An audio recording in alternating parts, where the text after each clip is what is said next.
yen akka jijjiiramu gochuu danda'a. Adde harkaa qabachuun istiraatejikaalee baay'ee murteessaadha. Waraanni suni akkasumatti babal'atee adde harkaa qabatee walqaayitii Amaaraa harkaa baase jechuun Humaraan harka galte jechuudha. Humaraan uummata Tigraayitti deebite jechuudha. Kanaanii karaan gargaarsa ittiin argatanii fi meeshaa ittiin galfatan baay'een achiin jiru jechuudha. Wanti hubatamuu hin dandeenye ammallee taananii akkamitti meeshaa waraanaa akka isaan argachaa jiran, akkamitti boba'aa akka argachaa jiran, akkamitti sinqii waan nyaatamu galaa akkamitti argachaa akka jiran kuni gaafii hundaa ta'ee jira. Lammaffaa akkasitti karaa sadiin karaa afuriin waraana bobbaasuun kuni baay'ee waan ajaa'ibaa ta'ee jira. Sanaan ala amma akka dubbatamutti gara Affaariinis Awuraa magaala jedhamtu qabatanii jiru. Awuraa sanarraa galgala kanaa gara Cifraatti ce'uudhani dura Awuraa sanarraa egaa magaalli warri Biltsiginnaa garasitti baqatanii warri Biltsiginnaa garasitti erga baqataniin booda gara Awuraatti baqatan gara Cifraatti baqatanii Cifraa sanaa hanga Cifraa wajjin deemuudhaan Cifraa harkaa fuudhan kan jedhu oduutu jira. Oduu mirkanaa'ee miti kuni garuu jarri lamaan kuni warri Tigraay afaanuma guutanii dubbataniiru. Ibsa irratti kennanii jiru. Gara biraatiin mootummaan Biltsiginnaa ibsa baasee jira. Mootummaan Biltsiginnaa warri Makalakayaa daa'ima jechuun mo'amuu isaanii miti yookiin waraana isaanii miti waa'ee daa'imaati kan isaan bu'aa jiranii. Daa'ima waraanatti bobbaasanii daa'imni waraanatti bobbaate kun hedduun isaanii dhumanii reenfa sanaa achii fuudhanii fe'anii geessanii maalii iddoo akkasitti awwaaluu iddoo akkasitti waan ijoollee gowwoomsuuf illee waan hin taane nutti himaa jiru warri kun. Jechuun reeffa namaa fuudhanii iddoo wayiitti awwaalanii isaan kana loltuu biyyattiitu kunoo akkas godhee jedhanii booddee nu himachuudha. Already suni waraabamee jira, suni hojjetamee jira. Namni ajjeefames namni iddoo sanitti namaa gamiitu dhumee ragaan jira. Waan ragaa biraa wanti isaan barbaadaniif hin jiru. Reenfa biraa yookiin ijoollee achitti ajjeesisanii ijoollee achitti fixanii reeffa fe'anii achitti awwaalanii biyyattiin haala rakkisaa keessa gaafa jirtutti waraanni kun gara itti bahutti gaafa bakka hin beekamnetti amma waa'ee ijoolleetii fi waa'ee reeffa awwaalu maal jechuudha? Biyya akkamii keessa jira? Warra akkamiitu biyya kana bulchaa jira? Isaan kan bu'anii boruun himatamaadha. Boruun himatama. Warri abdii kutatanii jiru. Abdii kutatanii achiin booda erga mo'atamnee booddeerra mana murtiitti dhiyaachuuf deemna. Gaafa mana murtiitti dhiyaannu amma kunoo reeffa kana walitti qabanii achitti awwaalaniiti achiin booda kanaanis ni himatu. Isa kan isaan bu'aa jiran. Ijoollee inni guddaan amma ijoollee ajjeesanii ijoollee maalii godhanii ijoollee bobbaasanii daa'imaa fi dubartiin daa'ima dugdatti baattee dubartii of fuuldura erganii waan akkasii sababa mo'atamuu kudhan tarreessuun barbaachisaa miti. Yoo mo'atamaniiru, injifatamaniiru. Kanaaf erga injifatamanii kana ifa godhanii uummata biyyattiitti ibsanii fala barbaaduudha malee daa'ima bobbaasanii, daa'ima gachi geessanii, daa'imatu nu waraanee, dubartiitu nu waraanee, dubartiin mo'atamuun iyyuu waan eenyudha isaaniif qaanii ta'uu qaba. Daa'ima mo'atamuun isaaniif qaanii ta'uu qaba. Kanaaf wanti egaa injifatamaa akka jiranidha kun kan argisiisu. Duraanii daaraa goonee daakuu goonee jechaa turan. Gaafa san waa'ee daa'imaan kaasu, gaafa sanii waa'ee dubartiin kaasu, gaafa dubartii akkasitti gudeedamu sani waa'ee dubartii Tigraay hin kaasu. Gaafa akkasitti daa'imni waggaa 8 illee gudeedamtu dubartiin ijoolleen waggaa 8 gudeedamtu waa'ee dubartoota Tigraay hin kaasne. Amma garuu sababa godhachuudha. Kan mo'atamne dubartiidhani. Dubartiin rukunnu inneeti kanaan jedhanii sababa barbaadaa jiru. Kuni egaa mo'atamaa jiraachuu isaaniiti kan argisiisu. Haala kanaan amma meeshaa waraanaa gurguddaa gara miilletti fe'amaa jira jedhamee jira. Meeshaan waraanaa gurguddaan wanti qaban hundi irratti bobba'ee jira jedhama. Sanaan alas warri Riippaabilikaan Gaardii akkasumas poolisiin Oromiyaa gara Affaaritti har'a waraana kana irratti bobba'anii jiru. Isaan garmalee rukutamanii Riippaabilikaan Gaardiinis hin hafnee jedhu baay'ee miidhamanii miidhaa guddaan irra ga'ee jira jedhamee jira. Oduu ittaanutti deemnaa. Oduu ittaanuun Maqalee Yuunivarsiitiin rakkadhe jedhee jira. Maqalee Yuunivarsiitiin kan inni rakkatee bajanni agammaa gannaan dhiifamnee bajanni agammaa gadi waan naan dhiifaminii fi bajata kana gadhiisisuudhaaf rakkadhee jira jedhee jira. Egaa bajata kana hagammaa gadiin dhiifamnee bajata kana ammallee warra jiraattota naannootirraa kadhadheetinii yuunivarsiitii biraatirraallee kadhadheetananii isaaniif bajata gadhiifame sanirraa hamma tokko naa dabarsanii ijoollee kanaa nyaachisaa jira. Waan barbaachisus hojii barbaachisu akkasittiin gaggeessaa jira. Amma garuu sun hundi hin jiru. Sun hundi bakka jirretti ani gaggeessuu hin danda'u. Ani kana hojjechuu hin danda'u. Kana amma mootummaan fala itti barbaaduu qaba. Ijoollee barumsaaf dhufanii garama akka godhanii akkam akka godhanii warri kun kan deebi'an jiru. Kana akkam akkan godhu hin beeku wajjin rakkadhee jira jedhee jira. Dhuguma kun baay'ee nama rakkisaa jira. Bajanni Tigraay qabame hagammaa gadi hin dhiifamne. Bajanni dabalataa naannolee biraatii kenname. Achi warra loltuu sanaaf illee gaafa kennamu amma gadi hin dhiifamne wanti tokko wanti godhame hin jiru. Hanga ammaa wanti ta'e hin jiru. Kun egaa baay'ee rakkisaa ta'ee jira. Kun akkam akka ta'u hin beeknu. Kanumaan egaa gara oduu ittaanutti deemnaa. Oduun ittaanu mootummaa ce'umsaa jedhamu jiraadha. Oolmaa Oromiyaa jalatti kan ilaallu. Oolmaa Oromiyaa jalatti namoonni baay'een nu bilbiltanii nu gaafachaa jirtu. Namoonni baay'een feesbuukii kanarras maalirras waan akkasii deemaa jira. Kanaaf dubbii kana duugaa buunee hordofaa turre hanga ammallee hordofaa turre ammumallee bilbilaan maaliin waan garagaraati odeeffannoo argachuudhaa fi iddoo garagaraati gaafachaa turre. Kanaaf uummata keenya nu hubadhaa. Mootummaa ce'umsaa wanti jedhamu hin jiru. Mootummaa ce'umsaa namni jedhes hin jiru. Mootummaa ce'umsaa waa'ee mootummaa ce'umsaa kana eessaa dhufe ka'umsa isaa hagan qoradhee isinitti hima. Eessaa dhufe yaadumti kuniyyuu eessaa dhufe akkamitti dhufe. Abiyyi lafumaa ka'ee uume. Egaa kana dura isinitti himee Abiyyi ofiisaatii hin uumne garuu Abiyyitu afarsaa jira. Ajandaa bilchiginnaati. Ajandaa bilchiginnaati. Ajandaa bilchiginnaa waan ta'eef kana dhaaba. Garuu ka'umsi isaa eessaan isinitti hima. Ka'umsi isaa duraan dursee mootummaan ce'umsaa akka hundaa'u hunda keenya gaafachaa ture. Oromoonis gaafachaa ture. Tigraayis gaafachaa ture. Warri dhimmi biyya sanii nu ilaallata jedhamu hundi Ameerikaanis, Yuroopiinis hundumtuu gaafachaa turan. Dhaabbileen siyaasaa Oromoos, Ofiikoonis, Abaa'oonis mootummaan ce'umsaa haa hundaa'u jedhanii gaafatanii ture. Dan achiin booda maal ta'e? Achiin booda Ameerikaan waan kana cimsitee itti adeemte. Ameerikaan cimsitee itti adeemtee Ameerikaan waan kun haa ta'u, waan kun haa dhufu. Mootummaan ce'umsaa haa hundaa'u jedhamee mootummaa kan ce'umsaa kana keessatti eenyutu hirmaachuu qaba? Maaltu hirmaachuu qabaa jedhan. Maaltu hirmaachuu qabaa jedhaniiti namoota uummata biratti fudhatama qabu jedhan. Kana irratti naa hubadhaa. Ameerikaan kan jette duraan dursee wanta kana mootummaa ce'umsaa kun ijaaramuudhaaf tokko waraanni dhaabachuu qaba. Waraanni iddoo kamii jiru dhaabachuu qaba. Oromiyaa keessa kan jirus, Tigraay keessa kan jirus dhaabachuu qaba. Waraanni dhaabachuu qaban isa duraati. Tokko. Lammaffaa warri hidhame hidhaadhaa hiikamuu qaba.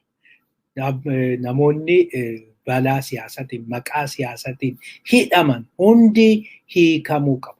Hiikamuu waan qabaniif kanaafis warri kun yoo ta'u hiikamin warri kun yoo ta'u dubbiin dhimma kanaa yoo ta'u falan argatini mootummaa ce'umsaatti galuun hin danda'amu jedhan.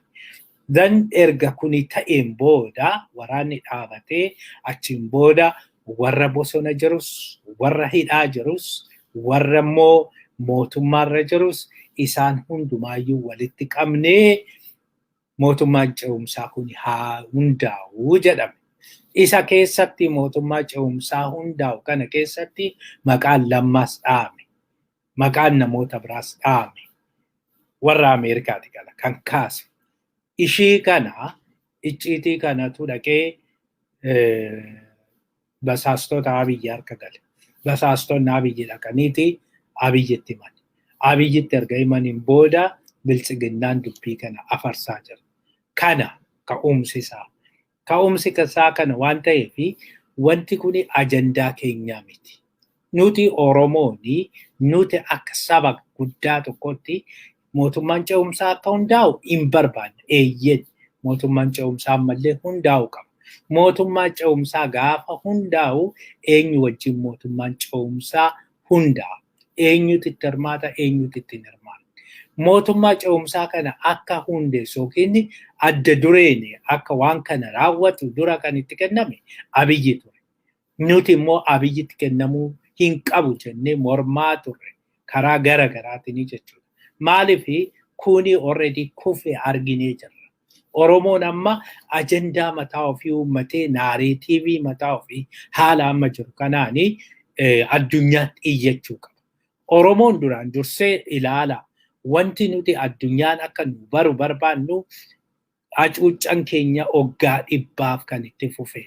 Yookiin waggaa 130 maal walirraa otoo hin citin. Bara 1843 jalqabee hanga ammaa weerarri kuni nurra jira. Hacuuccaan kuni nurra jira. Hacuuccaa kana ofirraa faccisuuf qabsoo gara garaa geggeessineerra. Qabsoo hidhannoo geggeessine mootummaa dargii kuffisnee warra kaan wajjin ganamne tokko. Achiin booda erga sana ganamneen booda deebinee qabsoo gara garaa qabsoo hidhannoos geggeessine keessattuyyuu qabsoo karaa nagaa geggeessine qeerroon harka duwwaa wayyaanee injifatee Maqaleetti galcha. Karaa nagaa yaalle hin taane innis hin nu jalaa hafe fashalaa'e hin ganamne kana addunyaatti himachuu qabna. Kanaaf amma karaa nagaa yaalle karaa nagaa nuun taane amma immoo karaa biraa yaalaa jirra. Kanaafi kana addunyaan akka nu beeku gochuudhani himannaa keenya kana roorroo keenya kana lammaffaa muuxannoo keenya kana hacuucamuu keenya ajjeefamuu keenya dararamuu keenya kana hunda addunyaatti himachuu qabna. Addunyaatti gaafa himannee jennee kana qabanneeti mootummaa ce'umsaatti dhiyaanne. Mootummaa ce'umsaatti gaafa dhiyaatnu akkuma isiniin jedhe mootummaa ce'umsaa sana keessatti arreenjimentii mataa keenya. Naannoleedhaan dhaaban otoo hin ta'in naannoleedhaan dhiyaanne. Naannoleedhaan gaafa dhiyaannu akka naannootti mootummaan naannoo Oromiyaa naannoo guddaadha. Yoo mootummaa ce'umsaa kun hundaa'u koreetu hundaa'a, kaawunsiliitu hundaa'a. Kaawunsilii kana keessatti Oromiyaan iddoo guddaa argachuu qaba. Uummata hedduu waan qabuuf jechuudha. Kana irratti galchuu qaba. Garuu sana dura egaa otoo isumatti iyyuu hin ce'ini haal dureen kaa'amuu qaba. Haal dureen duraan dursee warri hidhame hiikamuu qaba. Warri bosona jiru kabajaan yoo galanidha. Kabajni isaanii malu godhamee fi mari'achiisanii eeyyeen jedhanii mootummaan ce'umsaa suni nutis nu ilaala jedhanii hirmaatanii isaanis hirmaachisanii achiin booda sana boodadha kan galamu. Kanaaf gara Oromiyaatiin kana dhiyeeffachuu qabna. Kan ta'uus immoo akkasumatti warri Tigraay sanuma kan isaan godhan. Sanuma kan isaan itti adeeman. Warri Tigraay waraana kanarratti waraanni gaafa dhaabatee jedhu waraana warra hoogganan sana mariin hin godhama isaan wajjiniin. Akka dhaabatti marii godhu akka waraanattis marii godhama. Mari'atanii mari'achiisanii waliigaltee yaada waliigaltee sun irra gaameeti achiin booda garasitti dhufu. Kuni ammatti hin jiru. ammatti wanti ta'e tokkoon jiru nu baraakan. Kanaaf qabsoo keessan itti fufaa, qabsoo keessan karaa hundumaanii gargaarsi uummanni qabsaa'otaaf gootan daraan dabaluu qaba. Warri qabsaa jirtanis daraan kan durii caala yeroo teessanii miti kan durii caala dabaltanii hojjechuu qabdu. Kanatu jira. Kanaaf ammatti dubbii mootummaa ce'umsaati lammaan kee maalii ta'e har'a kanan dhagaye seenaa jimjimoollee keessa jirtee kan jedhu dhaga'een ture. Waan nama ajaa'ibu jechuudha. Seenaa ana bilbiltee gaafatte quba qabdaa waan akkasii miidiyaarra waan jirtuuf jettee ana gaafatte. Otoo keessa jiraattee ana deebitee bilbiltee na gaafatte waan egaa ollaa keessas waan wajjin hojjennuuf jechuudha. Kanaaf kanarratti uummata keenya sobamuu dhiisaa. Yaadni keessan gargar hiramuu hin qabu. Injifannoon kan waliinii ta'uu qaba, kan dhuunfatii miti. Namni tokko achi dhaqee as dhaqee dhufee deemee maal godhee nama wajjin taa'ee mari'atee jijjiirama wanti fidu jiru. Kanaaf ammallee uummata keenya nu baraa, uummata keenya ijaaramaa, uummata keenya qabsoo keessan finiinsaa. Sana boodadha injifannoodhaan gaafa galtan injifannoo gaafa argattanidha waan hundi jijjiiramuu kan danda'u. Kanumaan gara ittaanutti ceenaa gama biraatiin kaadireen biltsiginnaa baqatanii Finfinnee galaa jiru jedhamee jira. Kaadireen biltsiginnaa iddoo baay'eedhaa sodaatanii galaa jiru. Gara Wallagga keessaa bahanii jiru. Shawaa dhiyaa keessaa bahanii jiru. Akkasumas Gujii keessaa, Boorana keessaa akkasuma iddoo garaagaraatii sodaatanii baqatanii gara Finfinnee galaa jiru. Baay'ee kun hoteela, kun fira biraa, kun mana kireeffatee akkasitti jiraachaa akka jiranidha kan dubbatame.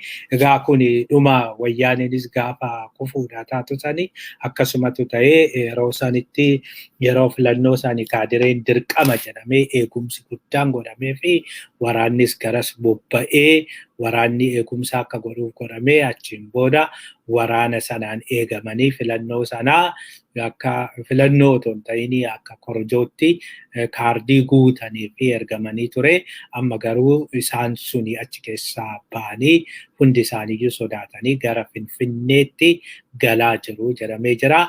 Kanuma wajjiniin egaa odeeffannoon nuti ga'ee keessattuyyuu waraanni duraan Oromiyaatti bobba'ee gara Arsii kan jiru, gara Shaashamannee kanaa, gara Baalee keessa kan jiru, Arsii keessa kan jiru hedduun isaa bahanii jiru. Gara waraanatti ergamanii jiru.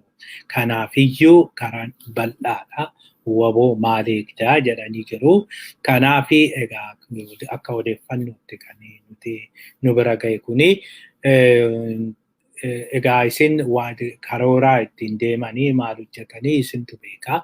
Nuyi miti garuu wanti biyya keessa jiru waraanni suni achi ba'uusaa nu ibsaa waan nun jedhaniif warri naannoo sanaa kan nutti himanii keessattuu Baalee keessaa fi Arsii dhiyaa keessaa homtuu hin jiru jedhanii sanaan ala namoota dirqamaan qabanii gara waraanatti erguun jalqabee jira jedhamee jira.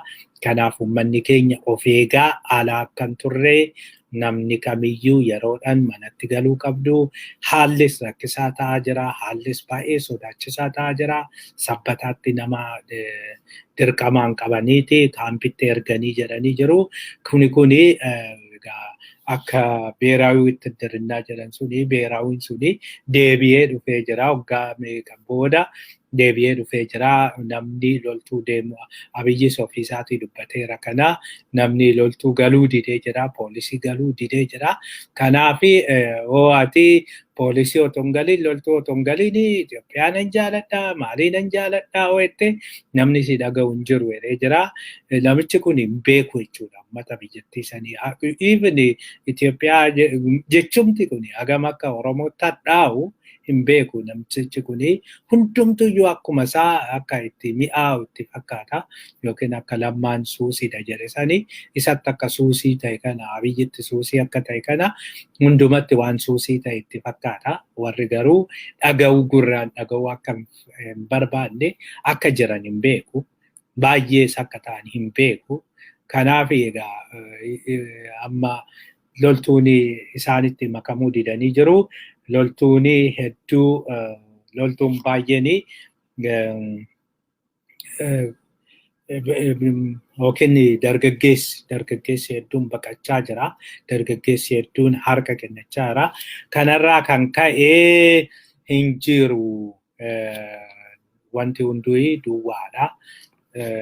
Kanaaf karaan baname jechuudha. Sanaan ala oduu itti aanutti deemnaa karaa Jibuutii cufamee jira jedhamaa jira. Karaan Jibuutii kuni egaa ammas sodaarra kan ka'edha malee karichi waraannachi ga'ee miti. Waraanni bilchaginnaa ammallee karaa sana eegatuma jira. Karaa sana hanga humna isaa karaa sana ittisaati kan inni jiru. Amma gara Cibraatti erga gaaniin booda isaanii meeshaa waraanaa gurguddaa gara miilletti geessanii jiru. Meeshaa waraanaa akkasumas haleellaa xiyyaaraa iddoo garaagaraatti iddoo filatamaatti hin geggeessu jedhameera. Garuu Affaar keessa wanti ta'aa jiru amma namni akka dubbachaa jiranitti namni 54,000 olii baqateera jedhamee jira. Namoonni kun warri aktivistoonni keessa akka dubbachaa jiranitti nama 70,000 hin ta'a jechaa jiru. Kan baqachaa jiru Tigraay keessa nama miliyoona 4 olitu hatattamaanii midhaan nyaataa barbaada. Naannoo Amaaraa keessaa kan baqachaa jirus nama 100,000 oliidha. Kan Shawaa Kaabaa kana walumaa galatti kaaba naannoo Amaaraa kanas yoo xinnaate naannoo miliyoona 2 hin buqqaa'e jedhame eegama. Kan Tigraayitti dabalamu kuni kan Tigraay hagasiin buqqa'ee qonni hin jiru. Qonna isaa sana keessa loltuun deemaa jira. Waan garaagaraatiin babbadaa jira. Hagam akka biyyattii sanatti badii akkamii akka dhufaa jiru naaf hubadhaa. Katastroofii akkamii akka dhufaa jiru naaf hubadhaa. Balaa warra kanaati. Balaa Abiyyiitti jechuudha. Abiyyi waan dideef qofa. Abiyyi waan ani jedhe qofatu sirriidha jechuudha. Waan jedheefi qofa jechuudha. Walumaa galatti egaa biyyattii sana keessaa gargaarsa walumaa galatti kan barbaadu naannoo miliyoona 23ti. Amma kuni gaafa itti dabalamee jedhee uummanni gargaarsa barbaadu naannoo miliyoona 30dha. Naannoo miliyoona 30. Nama waraanni nurraa ajjeesu dhiisaa. Namni waraana wal fixee kun meeshaadhaan rukutee maal jedhee harki citee miilli citee jibadee waan hin beekne waan hiika hin qabne namni akkasitti miidhaan kun irra ga'u dhiisaa. Beelan nama meeqa dhabuudhaaf deemaa jira. Hongeedhaan nama meeqa dhabuudhaaf deemaa jira. Diinagdeen biyyattii akkasitti gadi bu'ee jira. Uummanni waan karaa amma karaa Jibuutii sun cufamee jennaani waan alaa galu homtuu hin jiru. Homtuu hin jiru taanani xiyyaraan waan hunda alaa galchinamoo akkamiidha kan godhamu. Karaan hundumtuyyuu akkasuma rakkisaa ta'aa deema. Kana gaafa laallee jennu biyyattii sanaa dhugaa kan dandeessan kadhadhaa kan dandeessan qabsaa kan dandeessan kadhadhaa. Waan kun gahuu qaba. Hin ta'u jechuu qabna ammaan achi. Hin ta'u uummanni biyyattii sanii hin ta'u jechuu qaba. Si'i abbaan biyyaa, si'i kan mootummaa kana kan goobsus, mootummaa kana kan itti fufsiisus, mootummaa abbaa irree, mootummaa uummataaf hin yaadne kana umurii gabaabsus kan danda'u si'i uummata biyyattii sanaa. Uummanni biyyattii sanaa kana lakkii jechuu danda'uu qabda. Yookiin situtti ammas miidhamaa jirta. Kana caala miidhamuudhaaf deemaa jira. Hanga oomitti nama tokkoof jecha namni meeqa wareegamuu qaba. Nama tokkittiidha. Abiyyi tokkichaa fi namni meeqa wareegamuu qaba. Gaafa namni meeqa du'eedha. Gahe jennee teenyee kan mari'an. Gahe jennee ammaan achi lakkii nu gaha. Araara haabuu kan jennu. Kanaafi kuni hedduu kan nama gaddisiisu, hedduu kan nama aarsu. Walumaa galatti egaa naannoon Affaar amma haala rakkisaa keessa jirti. Karaan kun cufamee jennaani badiitu as deemaa jira. Garuu karaan cufamuun isaa waan hin oolle karaan isaa waan cufamuun hin oolledha. Amma dhuguma cifraa qabatanii jennaani cifraan miilla irraa kiloomeetira 50 qofa fagaatti. Kiloomeetira 50 irratti rasaa madfiidhaan taankidhaan meeshaa waraanaa gurguddaadhaan rukutuu danda'u. Kanaaf konkolaataan abdatees deemu jiru. Keessattuu boba'aan waan rakkisaa ta'eef jechuudha. Waanuma tokko rukutamee jennaani naannoo sana wal ga'uu waan danda'uuf magaala keessa fa'aatti rakkoon akkasii uumamuu waan danda'uuf kanaafi ammaanachi haalli as deemaa jiru yeroo kamii caalaa yaaddessaa ta'a jechuudha. Kanarraa kan ka'e mootummaan bilisiginnaa akkuma warri wayyaanee jedhaniyyuu umuriin isaa ji'oota 2 ji'oota 3 caalaa waan deemu fakkaatu. Isaanis yeroo dhiyoo keessatti guyyoota as deeman kanatti kufaa waan jiraniif ibsa hin kennu hin araaramu akkuma Biraanuu Juullaa haaldureen baay'isinaa namni isin kadhatu hin jiru haalduree dhiisatoo hin araaramnaa jedhan kana Abiyyi Sammaanachi haalduree dhiisaa hin araaramnaa maaloo jechuun isaan oolu kana waanuma jidduu kana eegnudha. Akkasis ta'ee haalli amma jiru kanaanii araarrii fi akkuma dura isinitti hime mootummaan ce'umsaa jedhamu ganaadha. Hin fakkaanne ta'uu dhiisii hin fakkaanne waan hin fakkaatin wanti hiikamu wanti jala xumuramuu qaban hedduutu jira. Duraan dursee wanti kun araarri kun mootummaa dhumti ce'umsaa kun hundaa'uudhaaf akkuma isiniin jedhe waraanni dhaabachuu qaba. Achiin booda mariitu gaggeeffama. Mariin gaafa gaggeeffamu qaama sadaffaa kan jedhamutu keessa gala. Ameerikaan, Ingiliiziin, gamtaan Awurooppaa, gamtaan Afrikaas keessa galu. Isaan keessa galanii walitti qabanii dura araara buusu. Walitti dubbadhaa jedhu. Walitti dubbachuu sana keessa arreenjimentiin dhufu. Isa keessa saniin booda waliin mari'atanii yaadni dhufa. Kana keessa achiin booda mataan walitti qabamee tarii garasitti iyyuu kan deemuu dandeenya. Inni kun immoo yeroo fudhata. Amma hundumtuu waraana irra jira. Amma hundumtuu iyyuu gara hundumaan duula irra jira. Kanaaf duula kana keessatti nutis nu gananii mootummaa ce'umsaa dhaabuuf ta'uu isa kana olola kana dhaabnee nutis hanga humna keenyaa naannoo keenya bilisa baasuu qabna. Bakka bilisa baastanii hanga bilisa baastaniin sanaan dubbachuu dandeessu fuuldurattis taananii jechuudha. Hangasiin kan kunooti ilaalu naannoon kuni ana jala jira bulchiinsa koo jala jira. Kanaafi anatu itti gaafatama. Ummanni naannoo kanaa bakka bu'amuu qaba. Ummata naannoo kanaa anatu bakka bu'aa kan jettan. Waboon wanti gaariin isin hojjettan, wanti gaariin isin gochaa jirtan hooggantoota waboo godinaan aanadhaan ijoolleedhuma naannoo sanaa ijoollee lafa beeku hooggansa naannoo sanaa lafa beeku nama beeku akka beeku sana gochuun keessanii baay'ee gaarii. Isaanumatu fuuldurattis naannoo sana bakka bu'aa jechuudha. Isaani ummata sanaaf kan dubbachuu danda'u jechuudha. Kun egaa ammaanachi jala jalaan warra bulchanis achumaan muuduu qabdu achumaan akka muuxannoo fi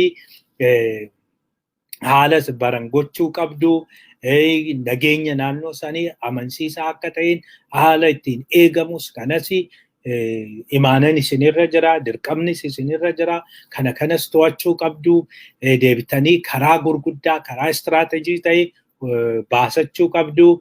Sanaan alas dhaamsi nuun dhufe amma namoonni baay'een waboon eessa jira? Waboon Finfinneetti dhiyaadhaa, waboon bahaa maal godhaa, warri Tigraay sana qabatanii kana qabatanii wanti jedhan jiru. Dhugaadha warri Tigraay waan advaanteejii isaan qabatan jiru. Tigraay iddoo kana argachuudhaaf nutu of jibba malee tooftaa Tigraay ittiin mo'atan kana warra Oromoo irraa fudhatan. Qeerroo irraa fudhatan. Qeerroon dheengaddaa akkan isinii kaase qeerroon lola isaa keessatti yookiin qabsoo isaa keessatti qeerroon hanga dhaqee olonkomii ga'utti qabsoon sun karaa nagaa gaggeeffame. Olonkomiin booda garuu yaa karaa nagaa gaggeeffame jennu malee 100% karaa nagaa hin turre. Olonkomii warri jirtan jiru. gaafa jeneraala qabanii meeshaa irraa hiikkatanii isa oomichoo hooggan jeneraala sana maqaa isaallee qabadheera gaafa sana hooggananii amboodha gaafa dhufu jechuudha. Anis keessa achi waan tureef gaafa sana duraan dursee itti qophaa'amuu isaa kan beektanii sirriitti qeerroo waan kana gochuudha fi waan haal duree hunda akka xumure kan beektanii William Davidson waamanii siree qabanii fi olonkoomii keessatti akka inni gabaasu jechuudha. Achiin booda namni kuni ganama sana waan ta'e hunda gabaasaa ture, ilaalaa ture. Yoo isaan dargaggoonni jalqaba poolisii deemanii poolisii sanarraa meeshaa waraanaa hiikkatanii poolisii mana poolisii buufata poolisii gubanii hidhamtoota hiiksisanii milishaa gandaa kan isaan wajjiniin dhaabateen wajjiniin jedhanii kan isaan wajjiniin dhaabachuu dide meeshaa waraanaa irraa hiikanii achiin booda gaara qabatanii gaafa sanii jalqaba kan ergame poolisii addaa Oromiyaati. Poolisii addaa Oromiyaa keessaa namootan dubbise jira. Achitti kan ergaman. Namootan dubbise keessaa tokko naa kakate. Rasaasa 90 wajjiniin na erganii rasaasa 90 wajjiniin deebi'ee jedhe. Finfinnee jira namni kun. Finfinnee jira namni kun uummata kootti akkamittan dhukaasa jedheen deebi'ee jedhe. Achiin booda poolisii federaalaa ergan. Poolisii federaalaa gaafa erganii poolisiin federaalas hin dandeenye. Uummanni warri tooftaa waraanaa beeku keessattuu loltuun dargii waan keessa jiraniif dandamachuu hin dandeenye. Sanaa fi warri makalakayaa dhufan. Warri raayyaa ittisa biyyaa kuni dhufanii waraana guddaatu isaan wajjin geggeeffame. Wanti suni iddoo baay'eetti kana ta'e. Mustafaa Hussein beektu waan inni godhe. Mustafaa Hussein suni gocha qeerroon harka akkas gootee qofa mo'attee kan jedhu san nutti agarsiisu miti. Naannoo Ajjeetti wanta ta'e beektu.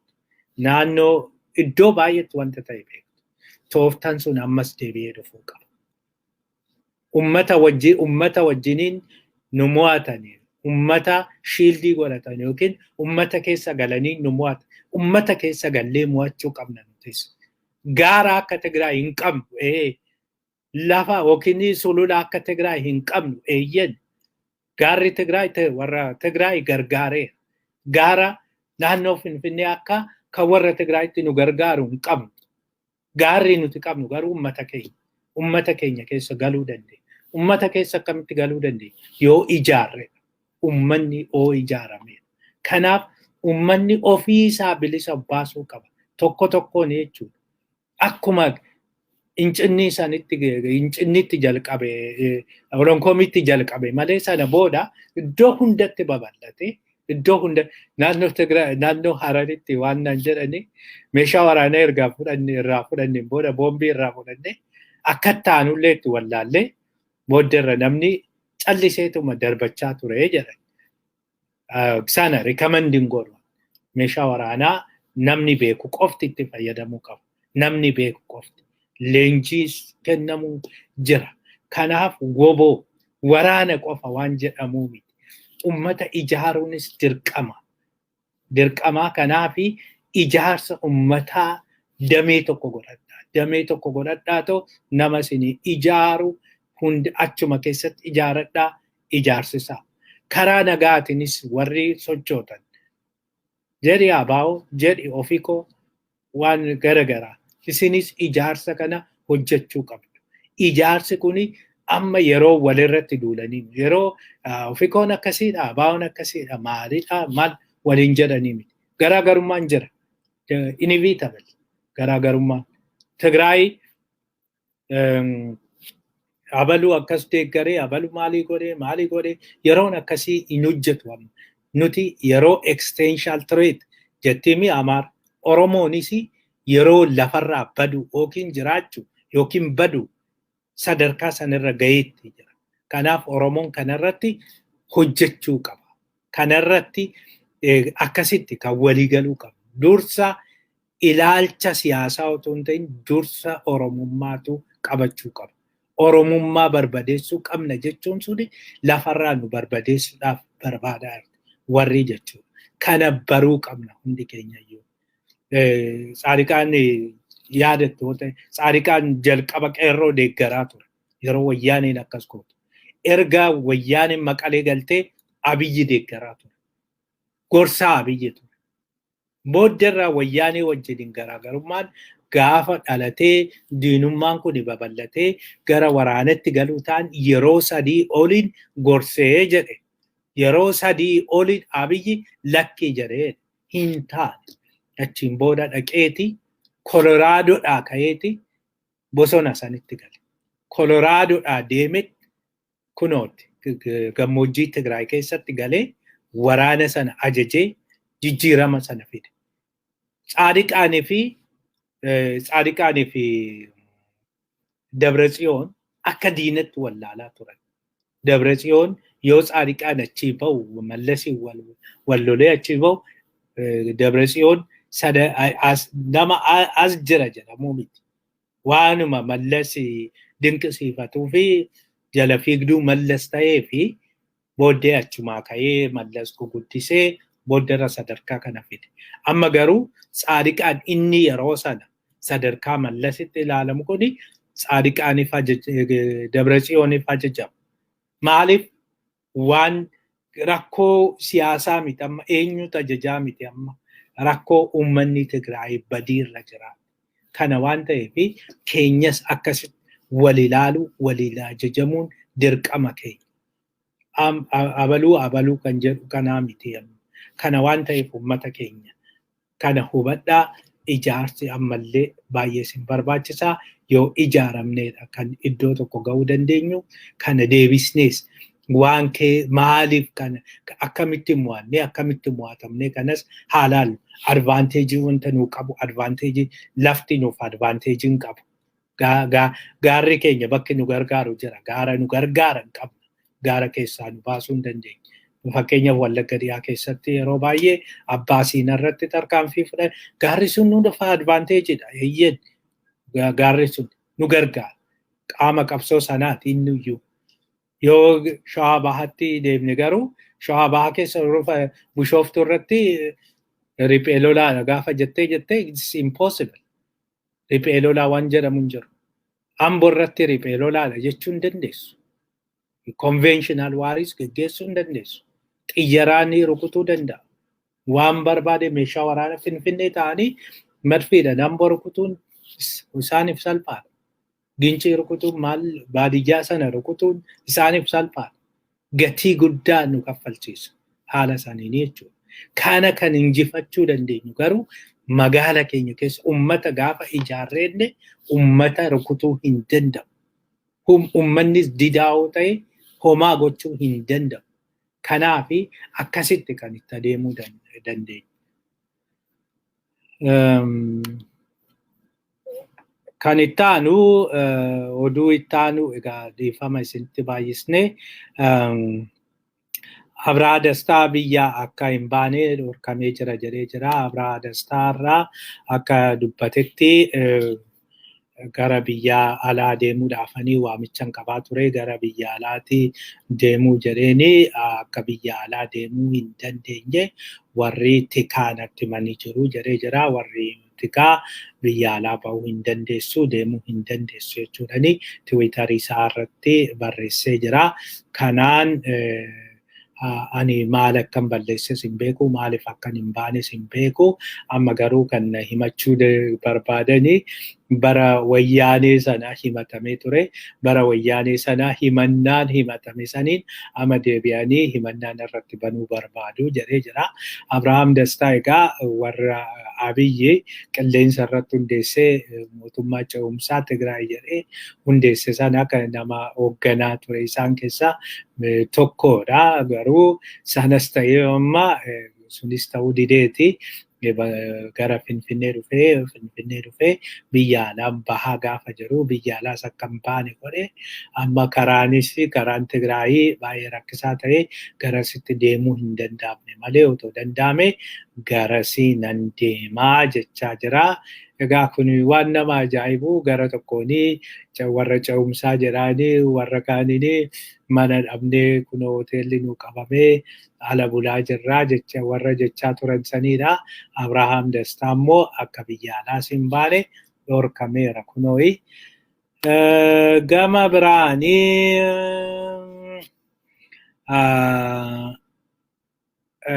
mirgi namaa hidhamtoonni eessatti akka hidhamanii hin beeku kanaafi haala isaan irra jiranii hubachuu hin dandeenye jedhee jira.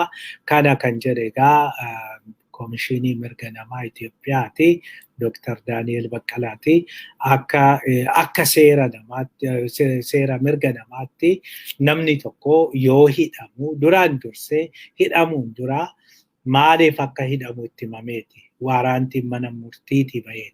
Waraantiin mana murtiitii bahee manni murtii kunootii dhimma kanaaf himatamtee jedhanii itti himanii achiin booda namni kun fuudhanii deemanii bakka beekamaa keessattuu buufata poolisiiti. Biyya sanatti kan baratame buufata poolisii sanitti dhaqanii achitti yeroodhaaf tursiisu. Sana kan godhamuuf immoo namni sun yakka sana waan hojjetee fi yakka sanaa fi baduu danda'a jedhanii eeguudhaaf malee namni sun yakkamaadha jedhanii miti. Kanaaf bakka inni itti hidhame sana immoo maatiin isaa beekuun dirqama. Maatiin isaa beekee manni murtii beekee achiin booda sa'aatii 48 keessatti mana murtiitti dhiyaatee achiin booda manni murtii himannaan kee kanaaf himatamtee jedheeni achiin booda wanti suni yoo seeran in eegsisa ta'e yookiin yoo hin eegsisa ta'e wabii waamee bahu yoo wanti sun hin eegsisu ta'e yookiin achi keessa hin tursiisa ta'es manni murtii murteesset sana booda deebi'aa garuu wanti godhamuuf achi keessatti yeroo hundumaa mirgi isaa hin eegamaa maatiin isaa hin deemaa kana jedha mirgi namaa.